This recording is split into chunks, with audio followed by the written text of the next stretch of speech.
ध्येयं सदा परमवक्नमभीष्टदोहम् तीर्थास्पदं शिवविरञ्चनुतं शरणम्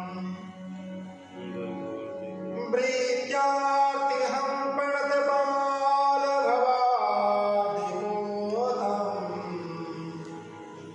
वन्दे महापुरुषते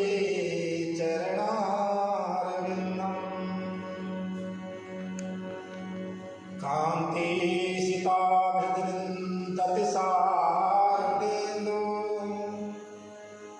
यत्र कतो वृषितामसिताङ्गशोभाम् वृन्दावने विकिदयामुनाङ्गसङ्गा श्रीराधा मुखयुगलं तदहं यत्रैव गंगा यमुना त्रिवेणी गोदावरी सिंधु सरस्वती च कि सर्वाणि तीर्थानि वसन्ति तत्र यत्राजुद्वारकथा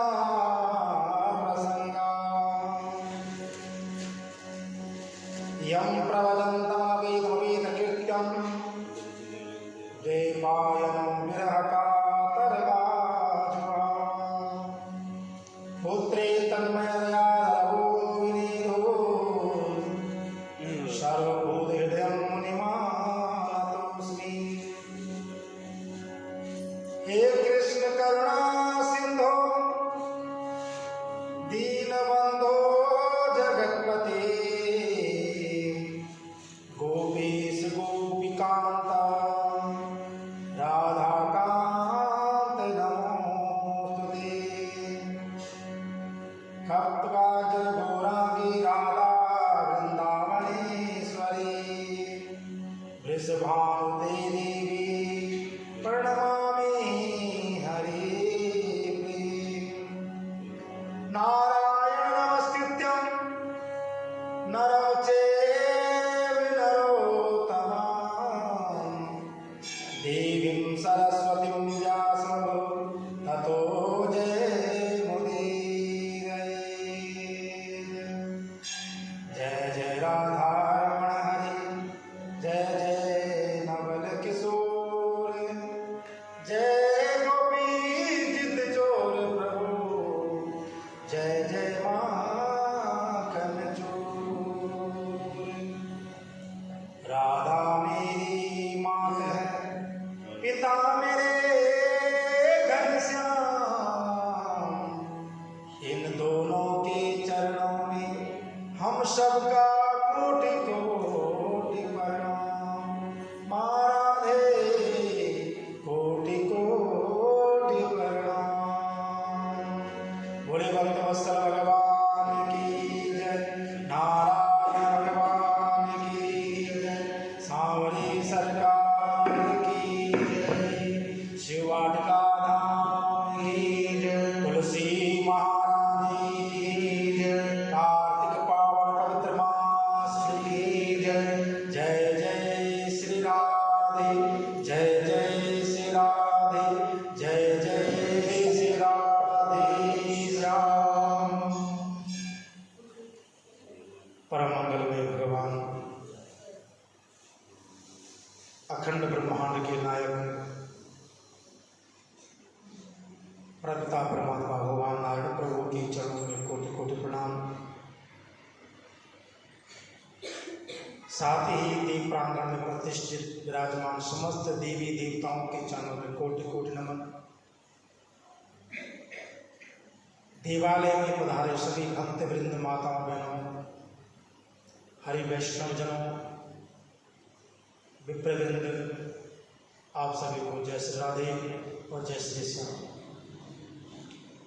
आइए अपने मन और वाणी को पवित्र करते हुए प्रभु का नाम का आश्रय लें। और फिर आज कथा प्रवेश करें।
भक्तवत्सल भगवान की जय, नारायण भगवान की जय, भक्तवत्सल भगवान की जय, सच्चे दरबार की जय।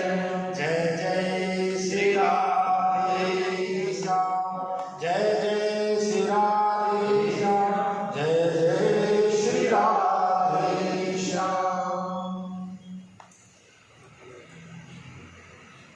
परम मंगलमय भगवान की पावन दिव्य कथा,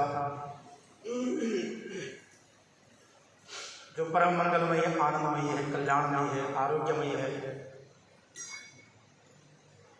जिस कथा को हम कुछ ही समय से श्रवण कर रहे हैं और प्रत्येक दिवस कथा के प्रति हमारा एक प्रेम, एक उत्साह बढ़ रहा है और उसका फल स्वरूप हमारे सामने है। ठाकुर जी ऐसी कृपा सदैव बनाए रखें। आज रमा एकादशी का पावन शुभ दिवस। एकादशी तिथि की महिमा क्या है वो आपने सभी ने सुनी है। तो आइए हम पहले कार्तिक महात्मा की कथा श्रवण करें, उसके बाद एकादशी की व्रत कथा। कल की कथा में हम लोगों ने श्रवण किया था कि किस प्रकार से राहु वापिस आया, जालंधर जी को सारा वृत्तांत सुनाया और कहा महाराज शिवगणों ने मेरा बहुत बड़ा अपमान किया है। मैं तो एक दूत था, जो आपने मुझे बताया, जो कहा मैंने वही सुना दिया था, लेकिन उन्होंने अपने दूत को भेज करके मुझे बहुत भगाया, बहुत दौड़ाया, मुझे इधर उधर। कहीं जब शरणागति ना मिली तो आखिर में बचाया भी उन्होंने ही है। बोलो शंकर भगवान की। कहा कि हमारे माता पिता अगर हमको दंड देते हैं तो हमारे कष्टों को भी हरते हैं, अगर हमें ताड़ते हैं, मारते हैं, पीटते हैं, लेकिन हमें बचाने वाले भी वही होते हैं। क्योंकि माता पिता और गुरु, इन तीनों की मार में भी हमारा कल्याण छुपा होता है। कोई भाग का बंदा मार दे, किसी को थप्पड़ दे, बंदा उसे रिश्ते तोड़ दे, लेकिन अगर माता पिता मार देते हैं, गुरु जी मार देते हैं, थोड़ा देर गुस्सा आ जाता है, फिर बाद में फिर वही प्रेम उमड़ता है। माँ एक हाथ से मारती, दूसरे हाथ से कहती बेटा कहीं लगी तो नहीं। ये है अपना वात्सल्य, अपना प्रति प्रेम। ये प्रेम एक माता पिता दिखा सकते हैं, भगवान के साथ दिखा सकते हैं। भगवान भले हमें कष्ट देते हो, दुख देते हो, दारुण देते जीवन में, लेकिन हमारा हाथ कभी नहीं छोड़ते। कुछ लोगों का मानना होता है नहीं जी मेरे ये काम सिद्ध नहीं हुआ, मैं आज से मंदिर नहीं आऊंगा। कई लोग आते हैं, क्यों भैया? भगवान ने तेरे से डील कर रखी थी, पहले का साइन कर रखे थे कहीं पर कि तेरे ये काम करूंगा। कहा कि जो हमारे लिए उचित है भगवान हमें वो देते हैं, जो हम मांगते हैं कोई जरूरी नहीं कि वही मिला है, नहीं। हम जब बच्चे को लेके मार्केट निकलते हैं ना, बच्चा कई डिमांड करता है, जो देखा ये दे दो, वो भी दे दो, लेकिन माँ बाप जो उस बच्चे के लिए उचित होता है वही दिलाते हैं उसको। इसलिए परमात्मा के दिए हुए में खुश रहो। हमारी इच्छाएं, हमारी तृष्णाएं तो बहुत विशाल, बहुत ज्यादा। हमारे लिए क्या उचित है वो उस परमात्मा को पता है, हमको नहीं। इसलिए राहु कह रहा महाराज पहले भी मुझे खूब भगाया, खूब दौड़ाया और आखिर में शरणागत देकर के भी रक्षा भी की है, लेकिन इस बात का खेद रहा कि जिस संदेश को लेकर मैं गया था वो पूर्ण नहीं हुआ। इधर जालंधर आग बबूला हो गया। भगवान नारद जी कहते हैं राजन कि जलंधरस्तु तच्छित्वा कोपाकुलिताग्रह निर्जिगामासु दैत्यानां कोटिभिः परिवारितः। कहा कि जालंधर की जो है आज आंखें लाल हो चुकी हैं। करोड़ों दैत्यों को आज जालंधर ने बुला लिया, समस्त लोगों से, भैया चलो कैलाश पर्वत पर चढ़ाई करनी है, वहां से पार्वती का हवन करेंगे। और जैसे ही घर से निकल रहे थे तो सामने गेट पे क्या है, शुक्राचार्य जी और राहु दिख गया। अचानक ठोकर लगी और सिर का मुकुट गिर गया। ध्यान रखना, कहीं जा रहे हो, घर से निकल रहे हो और सिर का कोई ताज, कोई पगड़ी या कोई चीज फट नीचे गिर जाए, ठोकर लग जाए तो कुछ समय के लिए रुक जाइए। दोबारा आकर के ठाकुर जी को प्रणाम करके फिर निकलिए। कई लोग कहते हैं कि बिल्ली ने रास्ता काट दिया, पहले तो सांप ने रास्ता काट दिया, किसी ने छींक मार दी। परसों हम पूजा करवा रहे थे, जब तक ध्यान हो रहा था तब किसी ने छींक मार दी। कहते पंडित 10 मिनट में जाओ, छींक मार दिया। मैंने भैया तो गणेश जी तो आई है, पूजा करनी पड़ेगी। एक बात ध्यान रखना, सांप बिल्ली जो भी रास्ता काटे, इनका कोई भय नहीं, रास्ते में आते रहते, वहां पर प्रभु का नाम लेकर आगे बढ़ जाओ, कोई टेंशन नहीं। हजारों बार ऐसा होता रहता है। लेकिन जब घर से निकल रहे हो, अपनी चौघाट पे कोई सिर लग जाए या कोई सर का कोई टोपी गिर जाए तो उसको थोड़ा रोक लीजिए। इसलिए इन बातों का हमेशा ध्यान रखें कि घर से जब निकलना है कोई मंगल चीज सामने आए तो बहुत बढ़िया, कोई भरा बर्तन लेके आए, कोई गाय माता दिख जाए, कोई विशेष ब्राह्मण दिख जाए। ब्राह्मण भी वो भी तिलकधारी हो, बिना तिलक का ब्राह्मण तो चंडाल माना गया। जैसे ब्राह्मण का तिलक नहीं है, कहा कि उसके दर्शन कभी नहीं करने चाहिए, वो आपके लिए अशुभ है।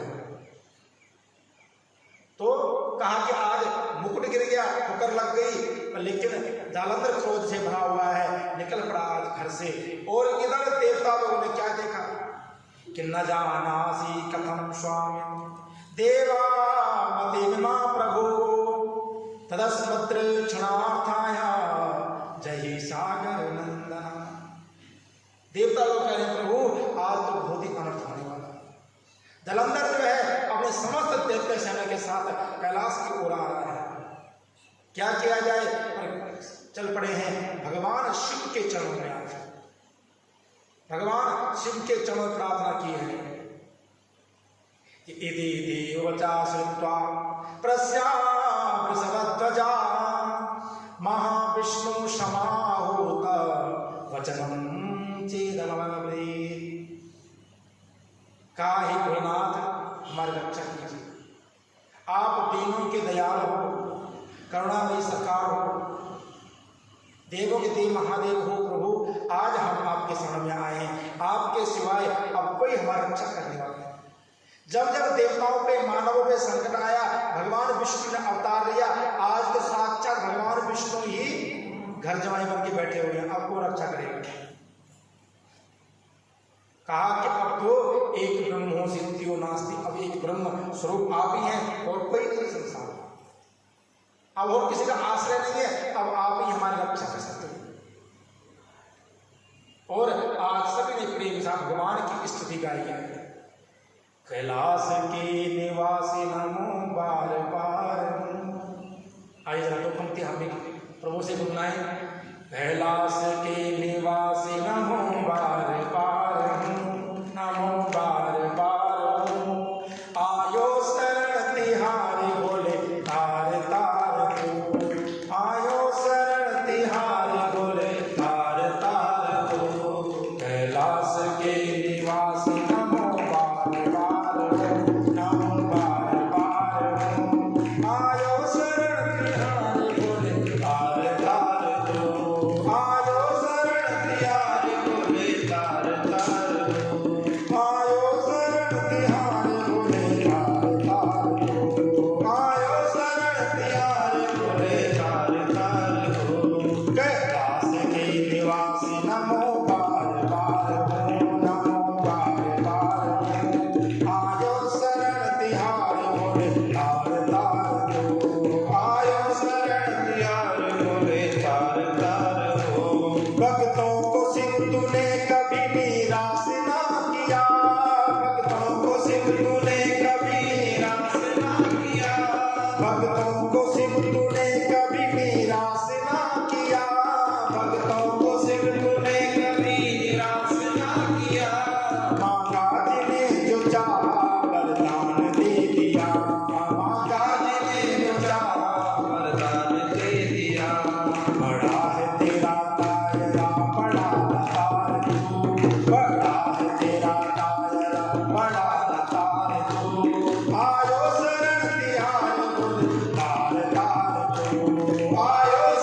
सुंदर स्तुति गाई भगवान भोलेनाथ ने।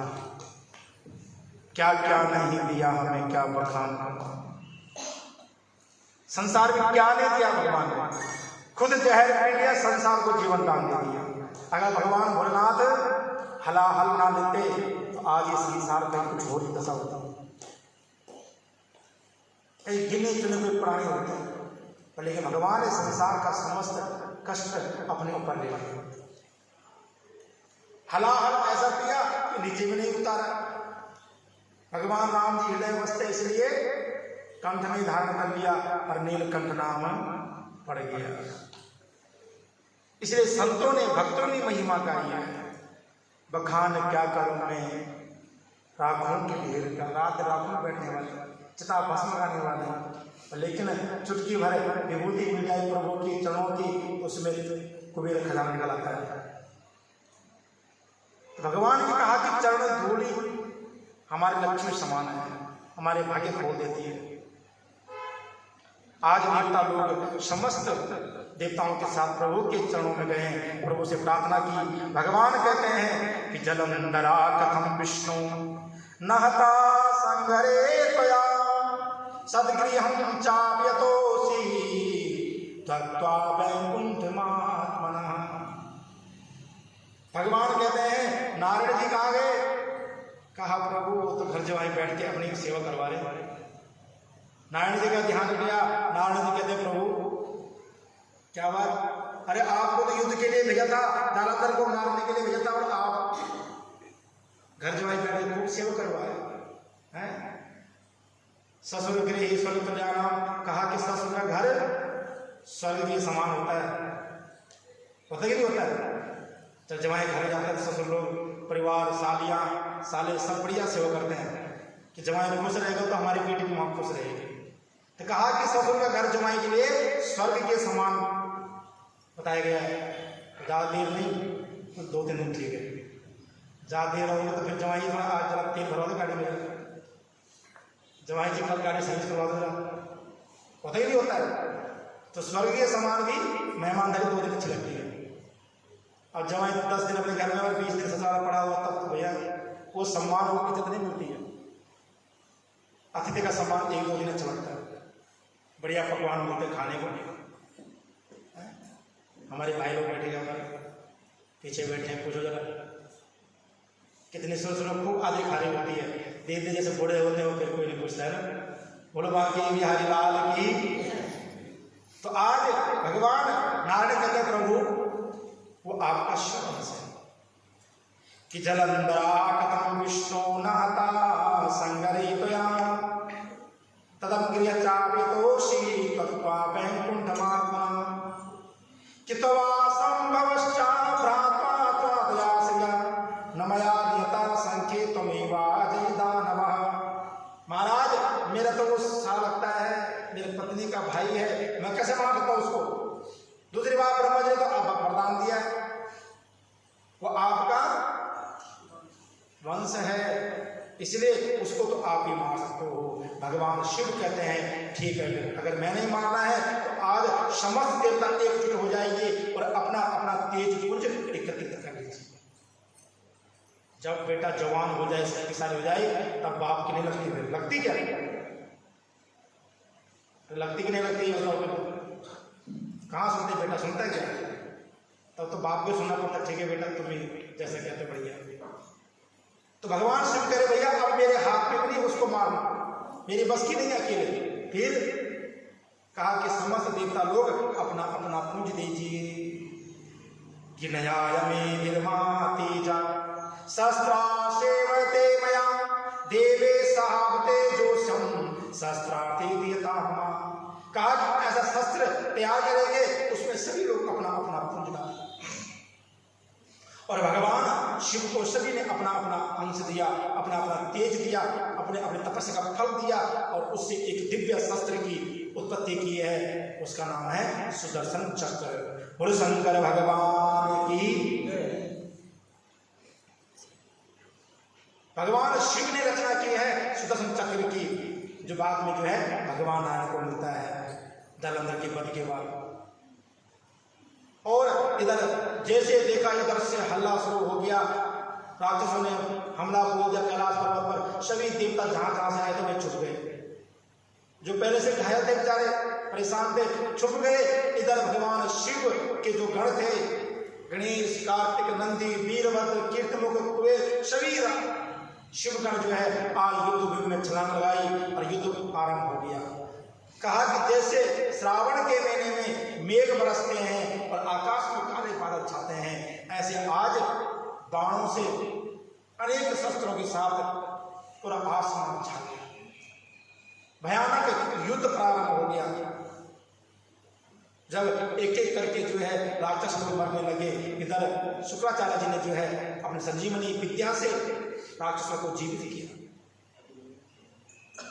जब जीवित किया, भगवान शंकर ने देखा ये तो भैया काम गड़बड़ हो रहा है, ये काम गड़बड़ हो रहा है, इनको जीवित कर रहे हैं बार बार, तो इनको मारना फिर मुश्किल हो जाएगा। इसलिए भगवान ने क्या किया, अपने अंदर आत्मा से भगवती की शक्ति प्रकट की और वहां से कई कृतिकाएं निकली, जिनको हम आज 64 योगिनियां इत्यादि कह सकते हैं। जो हम पूजा करते हैं नवरात्रों में 64 योगिनियों की, वही 64 योगिनियां कृतिकाएं रूप में प्रकट हुई और विकराल रूप में उन्होंने क्या किया, शुक्राचार्य जी को अपने मुख के अंदर पेट में रख दिया। सर ना रहेगी बांस, ना बजेगी बांसुरी। और आज टूट पड़े हैं राक्षसों पर, अनेकों राक्षसों का वध हुआ। इधर राक्षसों को लगा अब हम नहीं जीत पाएंगे। धीरे धीरे सभी का मनोबल टूट रहा है। इधर से शुंभ और निशुंभ काल में भी पहुंच गए युद्ध में। बड़ा भयानक युद्ध हुआ। कहा कि अनेक समय तक युद्ध चलता रहा। धीरे धीरे जो है राक्षस लोग युद्ध भूमि को छोड़ने लगे। इधर जालंधर भी उतर गया युद्ध भूमि में, उधर से भगवान शिव भी उतर गए। अनेक समय तक युद्ध चलता रहा।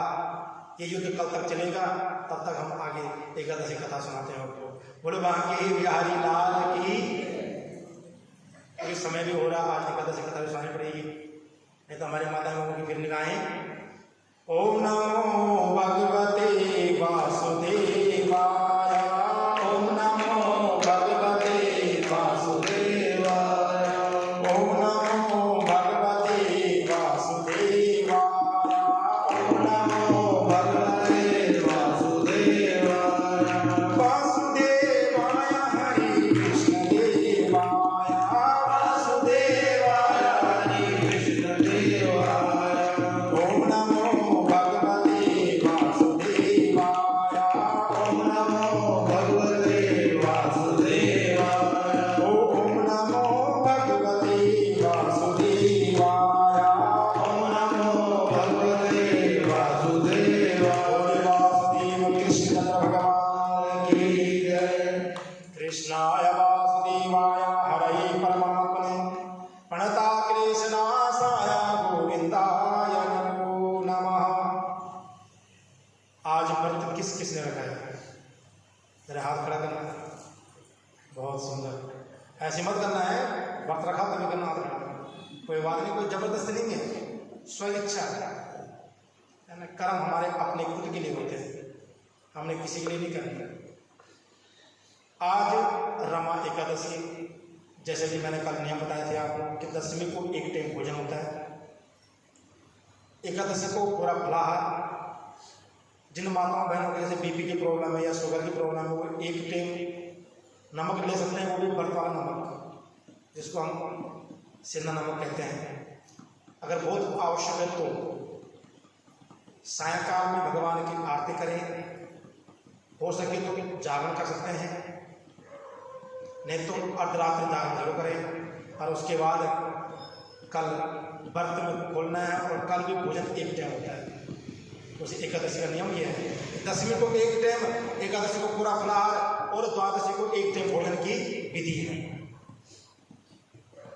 तो जिससे जितना सामर्थ्य उतना ही कीजिएगा, कोई जोर जबरदस्ती ना करें। इसने किया तो मैं भी करूँगा, ये इसके नियम है। कथा आती है, भगवान युधिष्ठिर भगवान कृष्ण से कहते हैं, प्रभु हे जनार्दन, हे वासुदेव, कार्तिक कृष्ण एकादशी का क्या नाम है? भगवान कहते हैं कि हे राजन, कार्तिक कृष्ण पक्ष की एकादशी का नाम रमा एकादशी है। रमा शब्द, राम शब्द भगवान प्रभु के बैठे विराजमान है सामने, और रमा कहा गया है किसको? लक्ष्मी जी को, है ना। आप सब लक्ष्मी तो बैठी हैं, तो कहा कि रमा शब्द लक्ष्मी जी को कहा गया। तो कहा कि इस एकादशी में जो भी व्रत करता है, जो भी पुण्य करता है, कहा कि उसके जीवन लक्ष्मी की अपार कृपा होती है। वो कैसे होती है वो आगे बताया गया। कहा कि एक प्राचीन समय की कथा कहता हूं, बड़े ध्यान से सुने। भगवान कृष्ण कहते राजन कि प्राचीन समय में मुचुकुंद नाम के एक राजा हुआ करते थे। मुचुकुंद नाम के राजा, और उनकी इंद्र के साथ बड़ी मित्रता थी, बड़ी सुंदर मित्रता थी। देवताओं के साथ अपने रथ के द्वारा जाते थे, आते थे, कोई चिंता नहीं।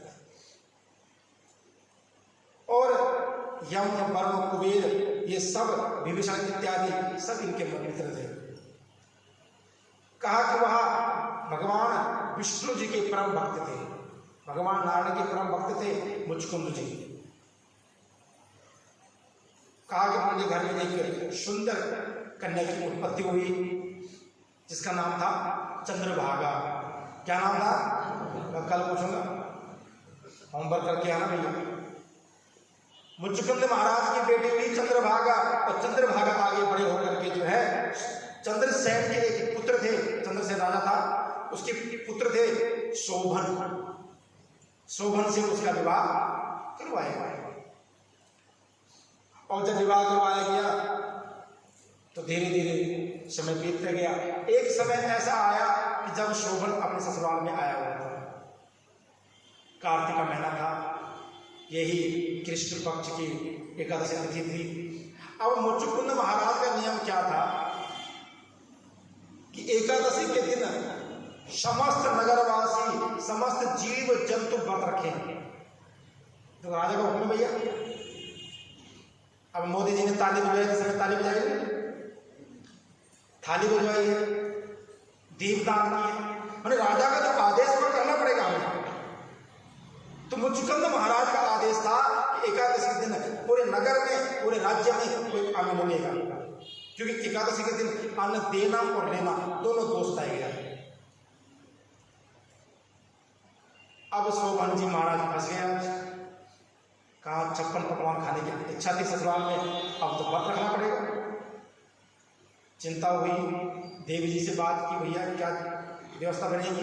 देवी जी कहते भैया हमारे राज्य में यही नियम है, पिताश्री का आदेश, और 10वीं की शाम को सारे नगर में ढंढोरा पिटवा दिया, कल कोई भोजन नहीं करेगा, कल सब उपवास रखेंगे। यहां तक कि नगर के जो भी जीव जंतु देख लो, कहा कि वो व्रत रखते हैं। अब शोभन महाराज चिंतित हो गए। देवी जी कहती है कि अगर आपने व्रत नहीं रखने हैं तो आप ऐसा करो, कोई बहाना मार के अपने घर निकल जाओ। तो यहां नहीं रहोगे तो व्रत किस बात का? अपने घर में तो जो मर्जी खा लो। शोभन कहता है ये उचित नहीं होगा, हमारे ससुर जी को पता लग जाएगा कि ये जो है बहाने मार के भाग रहे हैं यहां से, इसलिए कोई बात नहीं, देखा जाएगा जो प्रभु की इच्छा। और आज व्रत करते हुए, और व्रत करने के बाद पूरा दिन भर ठीक रहा, सायंकाल में धीरे धीरे अवस्था खराब हो गई। और व्रत ऐसा भी नहीं, निर्जला व्रत। और निर्जला व्रत कैसा होता है हमारी माता बहनों से पूछो, जो अभी पीछे 2-4-10 दिन पहले रख के हटी हैं, है ना, एकदम निर्जला। अभी छठ पूजा आने वाली है, उसमें भी तो ऐसे ही होता है, ऐसे होता है छठ पूजा में भी जल ग्रहण नहीं पीते, जल में रहना खड़ा, एक तपस्या और साधना है उसमें भी। फिर पीछे वो था अहोई अष्टमी का व्रत, उसमें माँ अपने पुत्र ने व्रत करते, वो भी ऐसे बड़ी तपस्या है, बड़ा बलिदान देती है हमारी माताएं बहनें, कहीं पति के लिए, कहीं पुत्र के लिए, कभी कभी कुछ पति लोग करें तो आनंद आएगा ना। साल में एक बार तुम्हारे लिए आना चाहिए। तो शोभन ने व्रत किया, सायंकाल में अवस्था खराब हो गई। अब धीरे धीरे भूख प्यास से हो रहा। जैसे रात्रि का समय होने लगा तो रात्रि देखो, आज एकादशी है, एकादशी की रात्रि में जो है संतों के लिए बहुत सुंदर रात्रि होती है। क्यों होती सुंदर? दिन में क्या है, शोर है, शराबा है, हल्ला हो रहा है, फोन बज रहा है। रात को संत लोग आनंद होते हैं, एकदम सुनसान, केवल प्रभु और प्रभु के भक्त बैठे होते हैं, हरि नाम संकीर्तन करते। जहां संतों के लिए मंगलमय रात्रि है, आज वहां शोभन के लिए अमंगलमय रात्रि।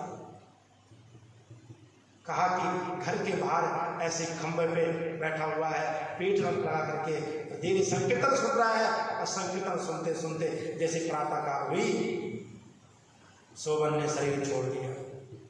बलवान की, बिहारी लाल की, शोभन की मृत्यु हो गई। राजा ने जो है द्वादशी के दिन चंदन की लकड़ी के साथ, तुलसी की लकड़ी के साथ आज शोभन का संस्कार करवाया। इधर उनकी बेटी ने सुंदर भाव से उसके प्रति अपना पूरा त्याग करके अपना पतिव्रत निभाया और एक तपस्वी के भांति रहने लग गई। इधर उसी व्रत के पुण्य फल से शोभन को मंदराचल पर्वत के शिखर पे एक सुंदर भव्य राजमहल की प्राप्ति हुई। उस राजमहल में उसका जन्म हुआ, वहां का राजकुमार बना और आगे चल के राजा बना। एक दिन मुचकुंद राजा थे, उनके नगर के एक पंडित जी थे जिनका नाम था सोम शर्मा। क्या नाम था? सोम शर्मा नाम के पंडित जी थे। तो ऐसे भ्रमण करते करते निकले तो एक दिन मंदराचल पर्वत पे नजर पड़ी। कहा क्यों नहीं इस राजा में चले जाऊंगा। वहां जाके देखा तो वहां शोभन की स्वरूप दिखने वाले राजा बैठे हुए हैं। जैसे वहां गए, प्रणाम किया, राम राम की हाल चाल पूछे गए। शोभन कहता महाराज ब्राह्मण देवता आइए, और उनको नाम से पुकारा, सोम शर्मा जी आइए पधारिए। सोम शर्मा जी पहचान गए, ये तो हमारा ही नगर का, हमारे राजा का जवाई है शोभन। कहा शोभन आप यहां कैसे? अरे ये राजमहल, ये राजपाट, ये क्या है? अरे तुम तो मर गए थे। शोभन ने सारी वृत्तांत सुनाया कि जो मैंने एकादशी का व्रत किया था, जो मैंने रात्रि जागरण किया था, उसका पूर्ण फल की वजह से मुझे प्राप्त हुआ है। जो व्रत किया उससे तुरंत मुझे जो है एक राजघराने जन्म मिला, और जो मैं रात्रि जागरण किया था मैंने, उसका फल ये हुआ कि मुझे एक सुंदर महल और राजलक्ष्मी प्राप्त हुई है। पर लेकिन राजा ये स्थिर नहीं है। देखो ये घर, ये राजमहल स्थिर नहीं है। फिर स्थिर कैसा होगा? कहा ये स्थिर एक स्त्री की वजह से होगा, तब तक नहीं होता। जब कोई स्त्री अपने पुण्य का फल देगी तब जाके होगा। और कहा छोड़ो, और बताइए चंद्रभागा कैसे है, हमारे ससुर कैसे हैं? ब्राह्मण देवता कहते हैं ससुर जी तो आपके रहे नहीं अब, लेकिन चंद्रभागा अभी भी तपस्या करिए आपके लिए। जब से आप गए हैं तब से एक साध्वी का जीवन बता रही है। शोभन कहता मुझे मिलने की बड़ी इच्छा है। ब्राह्मण देवता घर लौटे हैं मुचकुंद के नगर में, और चंद्रभागा से कहा देवी आज हमारे पति से मिल के आया हूं, और सुंदर राजमहल में राजा बन के रह रहे हैं।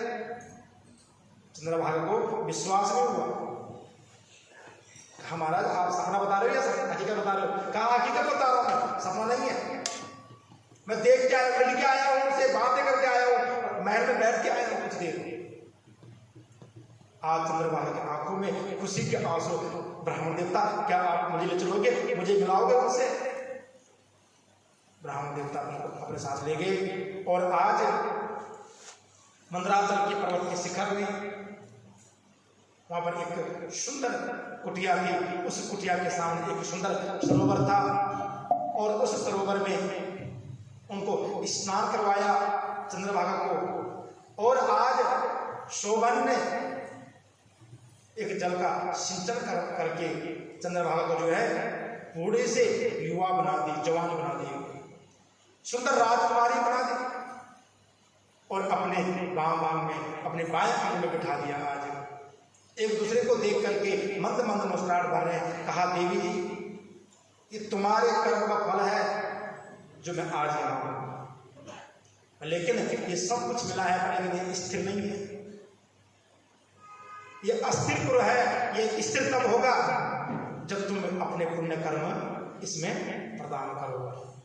मैंने कल भी कहा था कि घर वाले के बिना घर नहीं है भैया, स्त्री के बिना घर नहीं है। आज भगवान ने कृपा की है शोभन के ऊपर, सारा राजपाट दिया, लेकिन वो स्थिर नहीं है। कभी भी ढल सकता है, कभी भी गिर सकता है, कभी भी समाप्त हो सकता है। इसलिए आज चंद्रभागा ने संकल्प लिया, कहा महाराज कि जो भी मैंने आज तक श्रद्धा पूर्वक व्रत किया है और तप किया है, एकादशी का नियम किया है, सूर्य ग्रहण चंद्र ग्रहण के समय जो भी पूजन पाठ किया है, आज उस समस्त पुण्य फल में आज आपको देता हूं और उससे ये महल स्थिर हो जाए। और आज जब वो जल जमीन पर छोड़ा तो वो जमीन से ही राजमहल जुड़ गया और वो स्थिर हो गया, नहीं तो वो डगमगा रहा था राजमहल। आज चंद्रभागा और शोभन प्रेम के साथ उस महल में रहने लग गए। भगवान कृष्ण के राजन इस प्रकार उन दोनों का जीवन बड़ो धन धान्य से पूर्ण हुआ, हीरे मोती रत्नों से परिपूर्ण हुआ, जीवन में आनंद आनंद बरस गया। पति की मृत्यु होने के बाद भी इतना फल था एकादशी व्रत का कि उनको तुरंत दोबारा जन्म मिल गया। देखो, एक बात ध्यान रखना, एकादशी व्रत मोक्ष प्रदान करता है, पर ऐसा मोक्ष प्रदान करता है जैसे शोभन और चंद्रभागा का जीवन हुआ। कहा कि भगवान कहते हैं कि चाहे कृष्ण पक्ष की एकादशी हो चाहे शुक्ल पक्ष को, दोनों में कोई भेद नहीं है, इनको समान रूप से इनका व्रत करें। कहा कि आज के दिन जो व्रत है इसमें विशेष दूध और केले का सेवन करना चाहिए, अन्य पदार्थ करें लेकिन दूध और केले का विशेष यहाँ पर आज के व्रत में नियम आया है कि करना चाहिए। कहा कि जो भी मनुष्य एकादशी का व्रत करता है या महात्म्य सुनाता या सुनता है वह सब पापों से छूट करके, कहा कि अंत में भगवान विष्णु के धाम को प्राप्त होता है। यही प्रार्थना भगवान नारायण के चरणों में कि आप सभी ने व्रत किया है और सभी के मनोरथ पूर्ण हो, सभी को परमात्मा पूर्ण हिम्मत दे, ताकत दे, शक्ति दे कि आज आप इस व्रत को पूर्ण रूप से कर सकें। आज के दिन कोशिश करें कि हम किसी से झूठ ना बोलें, किसी से छल ना करें, किसी के साथ क्रोध ना करें, किसी के साथ धोखाधड़ी ना करें। ऐसे भाव रख करके ही इस व्रत को करिएगा। भगवान आपके व्रत पूर्ण करें। बलवान की बिहारी लाल की जय, सांवरे सरकार की जय। तो आज की प्रसाद की सेवा हो चुकी है, गुप्त रूप से हुई है, तो आज सभी लोगों प्रहलाद की सेवा है। तो आइए हम आरती करें और आरती के बाद समय बहुत हो चुका है। ओम नमो भगवते वासुदेवाय, ओम नमो भगवते वासुदेवाय, ओम नमो भगवते वासुदेवाय, ओम नमो भगवते वासुदेवाय। वासुदेवाय हरे कृष्ण देवाय, वासुदेवाय हरे कृष्ण देवाय, ओम नमो भगवते वासुदेवाय, ओम नमो